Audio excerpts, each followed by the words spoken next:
사만전자 찍자, 특단 조치, 삼성전자 난리 났다. 이게 무슨 말일까요? 일단 이 그래프를 보시죠.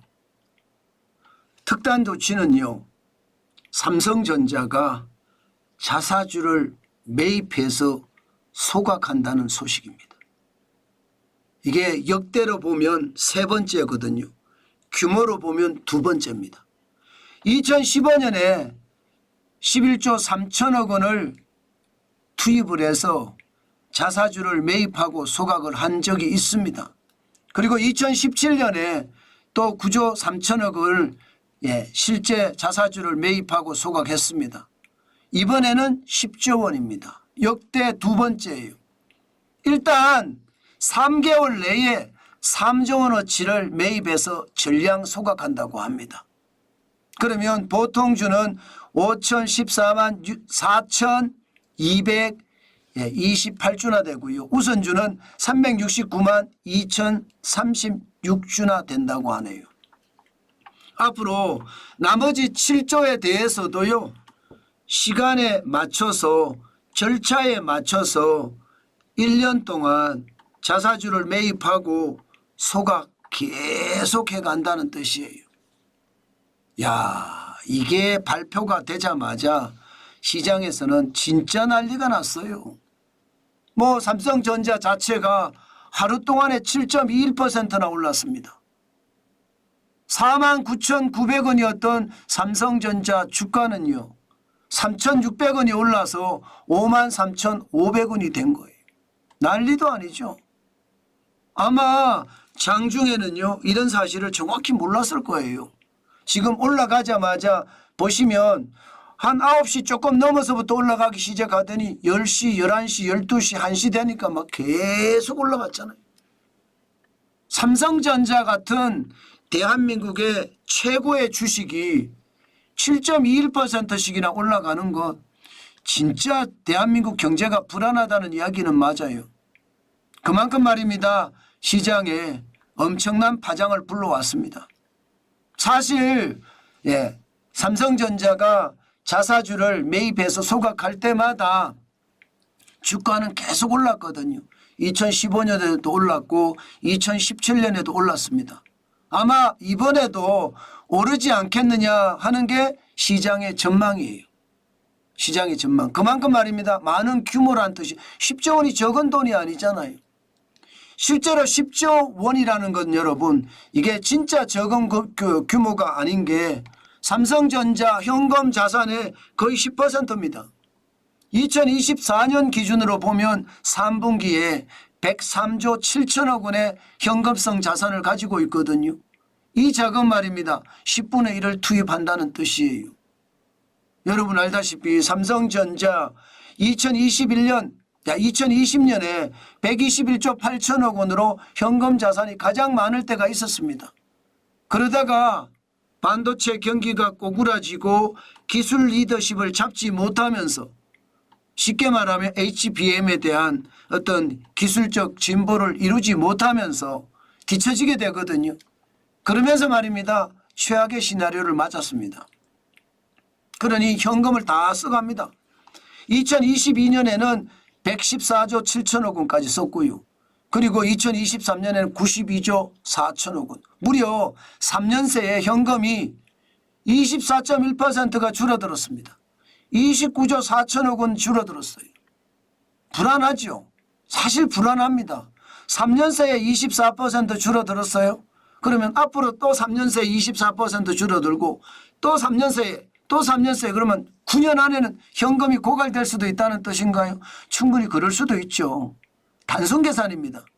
그렇지만 지금 삼성전자는 시장의 어떤 위기감, 그리고 시장 자체에 대한 어떤 불안감, 이것을 해소하지 않고는요, 삼성전자가 계속해서 버텨나가는 게 쉽지 않다.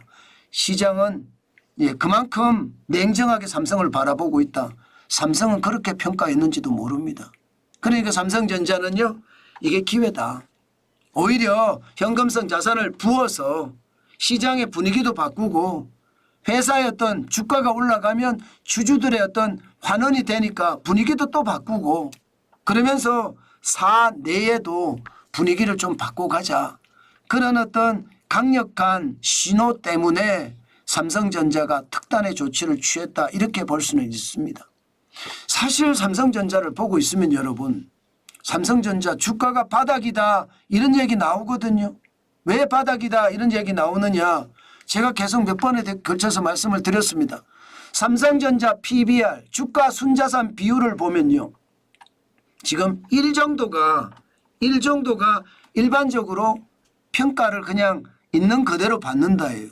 내가 가지고 있는 자산이라고 하면 현금부터 시작해서 부동산, 공장, 빌딩, 뭐 유가증권 다 포함하잖아요. 내가 가지고 있는 자산 대비 주식시장에서 제대로 평가받는다 이러면 PBR 1입니다. 1. 예, 내가 가지고 있는 자산을 100% 평가받는 게 PBR 1이에요. 그런데 2024년은요. 지금 0.8입니다. 그러니까 내가 갖고 있는 자산은 100인데 실제로 평가받는 것은 80밖에 평가를 못 받는다는 뜻입니다. 아니 내가 가지고 있는 자산을 다 팔아도 20이 남는다는 뜻이에요. 그러니까 주가가 지금 바닥이다 이렇게 이야기합니다. PBR 주가 순자산 비율이 2018년만 하더라도 1.1이잖아요. 2019년에 1.0입니다. 2020년도 1.1, 2022년 1.6까지 올라갔습니다. 그리고 2022년은 1.0, 작년에도 1.1이었습니다. 작년에 경기가 굉장히 안 좋았잖아요. 그런데도 1.1이었습니다. 그런데 지금은 0.8.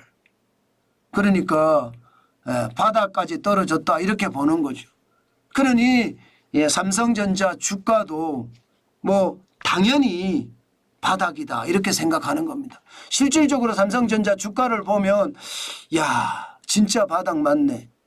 11월 14일 날 49,900원을 기록했거든요. 이 49,900원이라는 것은요. 2020년 6월 15일이 6월 15일 코로나 팬데믹이 한창 할 때입니다. 그때 49,900원이었습니다. 4년 5개월 만에 가장 많이 떨어진 거죠. 그러니까 시장에서는요. 이거 안 되겠어. 이러면서 삼성전자를 무시하기 시작했어요. 팔기 시작했어요. 던지기 시작했어요. 주식들을 전부 다. 그러다가 삼성전자도 더 이상 이대로 묵과하고 지나가서는 안 되겠구나. 시장에 특단의 조치를 취하지 않으면 삼성전자에 대한 인식도 나빠지고 회사 직원들의 사기도 떨어져서 결국 그 분위기 때문에 그 심리 때문에 삼성전자가 무너질 수도 있다. 이런 생각을 한 듯합니다. 때문에 10조라는 거금을 집어넣어서 자사주를 매입하고 자사주를 소각하는 일을 단행했다. 저는 이렇게 판단합니다. 물론 주가는요. 장담할 수는 없습니다. 그렇지만 분명한 것은 10조를 쏟아 부어서 자사주를 매입해서 소각을 하면 그만큼 주식 수가 줄어드는데 이것은 당연히 주가가 조금씩 올라갈 가능성은 있습니다. 그렇지만 도널드 트럼프 전 대통령이 재선에 성공하면서 반도체 지원법이 어떻게 될런지 칩스법 말입니다. 그게 어떻게 될런지 거기에 따라서 굉장히 달라지고요. 미중 충돌 과정에서 미국이 대한민국의 반도체를 얼마나 견제하는지에 따라서 또 굉장히 달라질 겁니다. 때문에 10조 원을 집어넣어서 자사주 매입을 했다고 하더라도요. 시장은 반드시 경계감을 가지고 보십시오. 반드시 경계감을 가지고 보셔야 됩니다. 그냥 10조 원어치나 산다니까 뭐 괜찮겠지 이렇게 생각하지 마시고 반드시 시장을 아주 호시우보라고 했습니다. 경계감을 가지고 보시는 것 저는 반드시 필요하다. 그 말씀 여러분에게 드리고 싶습니다.